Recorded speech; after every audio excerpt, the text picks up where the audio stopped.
Assalamualaikum warahmatullahi wabarakatuh. Hai, Sobat YouTube, dimanapun kalian berada, semoga selalu ada dalam perlindungan Allah Subhanahu wa Ta'ala. Kembali lagi di channel Sayyid Fatih. Pada video kali ini, saya akan menceritakan kisah Nabi Saleh alaihi salam. Walaupun secara singkat, mudah-mudahan video ini bisa bermanfaat bagi kita semua. Apakah kalian mengetahui sesungguhnya ada berapa jumlah Nabi dan Rasul? Nabi dan Rasul jumlahnya sangat banyak sekali. Total terdapat 124.000 Nabi dan 312 Rasul. Namun dalam Islam kita hanya diwajibkan untuk mengetahui dan mempelajari 25 Nabi dan Rasul. Lalu apakah perbedaan antara Nabi dan Rasul?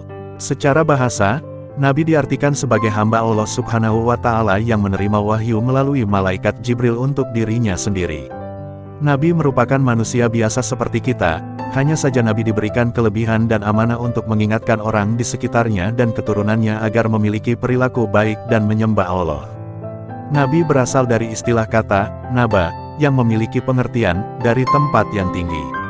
Sedangkan Rasul adalah hamba Allah Subhanahu wa Ta'ala yang menerima wahyu dari Allah Ta'ala melalui malaikat Jibril untuk dirinya sendiri dan umatnya. Semua Rasul adalah merupakan Nabi. Tetapi tidak semua Nabi adalah Rasul. Sejarah Nabi Saleh.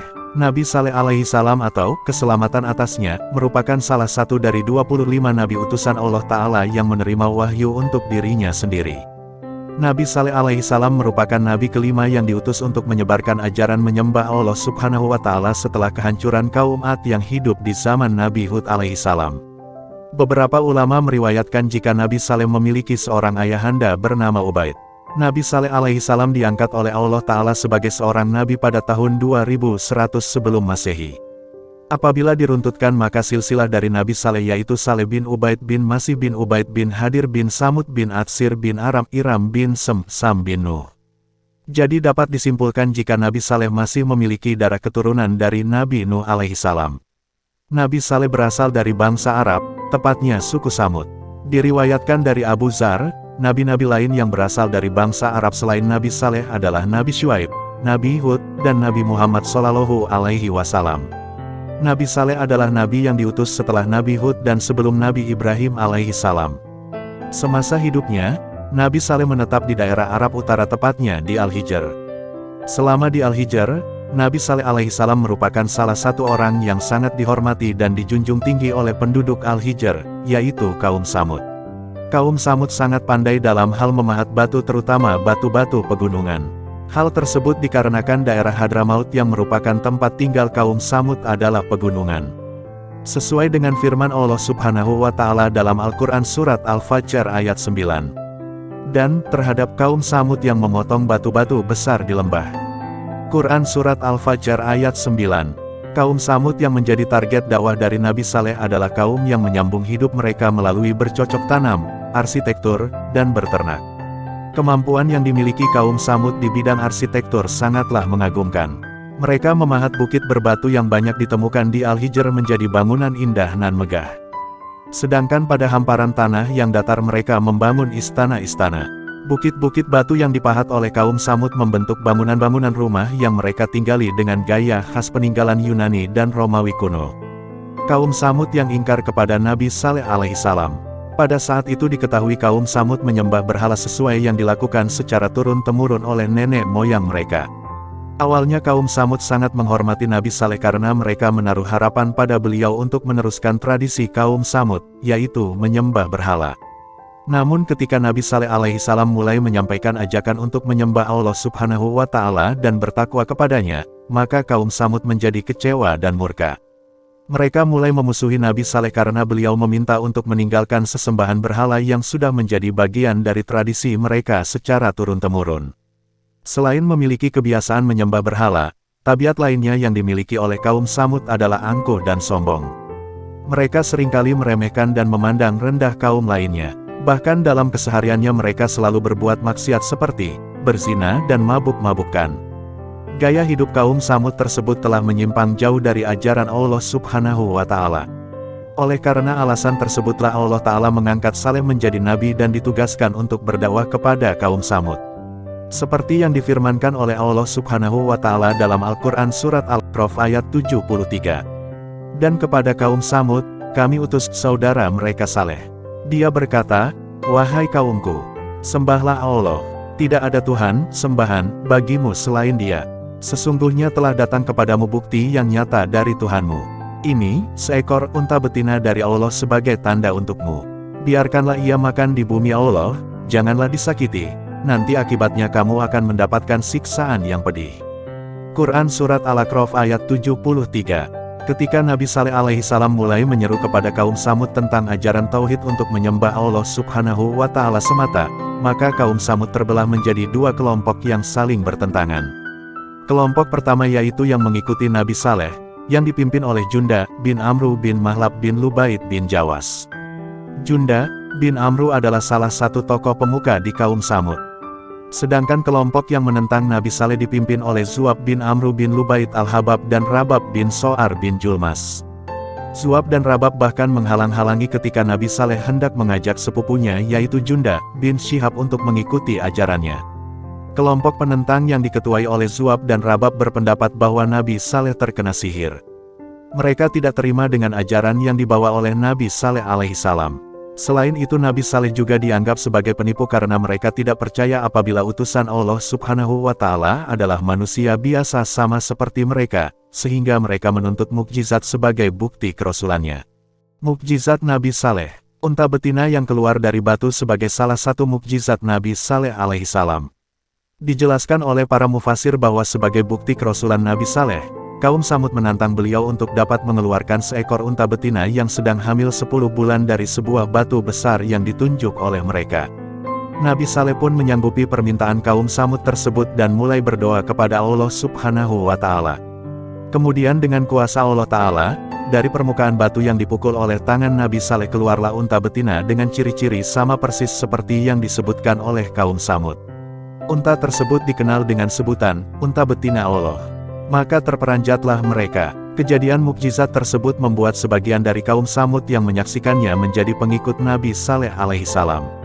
Namun ada pula yang masih pada pendiriannya untuk menentang Nabi Saleh.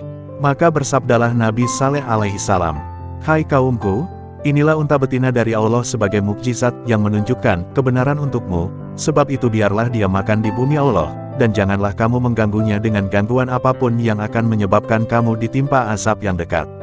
Quran Surat Hud ayat 64. Dan janganlah kamu sentuh unta betina itu dengan sesuatu kejahatan, yang menyebabkan kamu akan ditimpa oleh azab hari yang besar. Quran Surat Asy-Syu'ara ayat 156. Seperti yang diriwayatkan dalam Al-Quran, Nabi Saleh berpesan kepada umatnya untuk tidak berbuat jahat kepada unta betina Allah. Bahkan Nabi Saleh mengizinkan kaumnya untuk memerah dan mengkonsumsi susu unta tersebut secara bergantian. Namun hal tersebut tidak serta-merta membuat mereka bersyukur dan berterima kasih. Para penentang Nabi Saleh alaihissalam bahkan tidak suka akan kehadiran unta tersebut, karena dianggap meminum banyak air di sumber mata air milik mereka. Terbunuhnya unta betina Allah. Para kaum Samud yang menentang Nabi Saleh merasa kesal karena banyak ternak mereka yang kekurangan air. Mereka menganggap kehadiran unta betina hanya menambah beban mereka, karena menghabiskan jatah air di sumber mata air. Mereka pun segera memikirkan rencana jahat untuk membunuh unta betina tersebut. Di antara orang-orang yang berencana melakukan pembunuhan terhadap unta betina Allah, terdapat dua wanita yang menjadi provokator rencana tersebut. Dua wanita tersebut adalah Saduk binti Mahya bin Zuhair al-Muhtar dan Unaizah binti Gunaim bin Mijlas. Unaizah merupakan istri dari Zu'ab, salah satu pemimpin kelompok penentang Nabi Saleh. Unaizah dan Zu'ab memiliki 4 orang anak perempuan dan membentuk perjanjian dengan Qudar bin Salif untuk dapat memilih salah satu anaknya apabila berhasil membunuh unta betina. Saduk pun melakukan hal yang sama, yaitu menawarkan dirinya sendiri pada Misra bin Mahraj bin Mahya apabila Misra mampu membunuh unta tersebut. Qudar dan Misra, yang tergiur dengan tawaran kedua wanita tersebut pun bertekad penuh untuk membunuh unta betina dengan mengajak 7 pemuda yang lain. Mereka mengawasi ketika unta betina sedang minum air di mata air, lalu secara kilat memanah betis unta tersebut sembari menikam bagian perut unta dengan menggunakan pedang. Dengan begitu terbunuhlah unta betina Allah yang merupakan mukjizat milik Nabi Saleh alaihissalam. Azab yang mendatangi kaum Samud yang ingkar dan keji. Nabi Saleh alaihissalam sangat sedih ketika mendapati bahwa unta betina Allah telah dibunuh oleh kelompok penentangnya. Nabi Saleh pun segera mengingatkan para pembunuh unta agar segera bertaubat atau azab yang pedih akan datang. Namun, mereka justru meremehkan peringatan dari Nabi Saleh alaihi salam, bahkan menantang agar azab segera diturunkan. Maka Nabi Saleh pun berpesan kepada mereka, untuk bersukaria selama 3 hari sebelum datangnya azab. Seperti yang diriwayatkan dalam Al-Quran Surat Hud ayat 65. Maka mereka menyembelih unta itu, kemudian dia Salih berkata, bersukarialah kamu semua di rumahmu selama 3 hari. Itu adalah janji yang tidak dapat didustakan. Quran Surat Hud ayat 65. Perbuatan mereka membunuh unta tersebut adalah suatu pelanggaran terhadap larangan Nabi Saleh alaihi salam. Oleh sebab itu, Allah Subhanahu wa Ta'ala menjatuhkan kepada mereka hukuman, yaitu membatasi hidup mereka hanya dalam tempo 3 hari, maka sebagai ejekan mereka disuruh bersukaria selama 3 hari itu. Pada hari pertama, sebelum datangnya azab yang menewaskan pembunuh unta dan para kaum Samud yang ingkar, wajah mereka berubah warna menjadi kuning. Pada hari kedua, wajah mereka menjadi merah. Dan pada hari ketiga, wajah mereka menjadi berwarna hitam. Diriwayatkan oleh Ibnu Katsir, pada hari keempat setelah matahari terbit, maka datanglah azab Allah yang dahsyat kepada kaum Samud yang ingkar. Azab yang diterima oleh mereka adalah, terdengarnya suara keras dari langit dan terjadilah gempa bumi yang dahsyat sekali. Para pembunuh unta dan kelompok penentang Nabi Saleh pun mati bergelimpangan di rumah mereka masing-masing. Diceritakan bahwa tidak ada satupun kelompok penentang Nabi Saleh alaihi salam yang selamat, kecuali Kalbah binti As-Salt. Kalbah adalah seorang budak perempuan yang pada saat azab terjadi, melarikan diri ke arah perkampungan Arab, lalu menceritakan kejadian azab tersebut kepada penduduk di sana. Kalbah diberi minum oleh salah satu warga perkampungan tersebut. Namun setelah minum, Kalbah langsung tewas seketika. Begitulah azab Allah Subhanahu wa Ta'ala. Sedangkan Nabi Saleh dan para pengikutnya yang beriman kepada Allah Ta'ala selamat dari kejadian tersebut. Meskipun tidak diceritakan dalam Al-Quran mengenai kehidupan Nabi Saleh dan pengikutnya setelah kejadian yang menimpa kaum Samud, namun terdapat sumber yang mengatakan bahwa mereka berpindah ke daerah Ramlah di kawasan Palestina. Kisah singkat yang penuh akan makna. Nah, demikianlah kisah Nabi Saleh alaihi salam yang singkat ini. Semoga kita semua bisa mengambil pelajaran atas apa yang terjadi di zaman itu. Wallahu alam. Wassalamualaikum warahmatullahi wabarakatuh.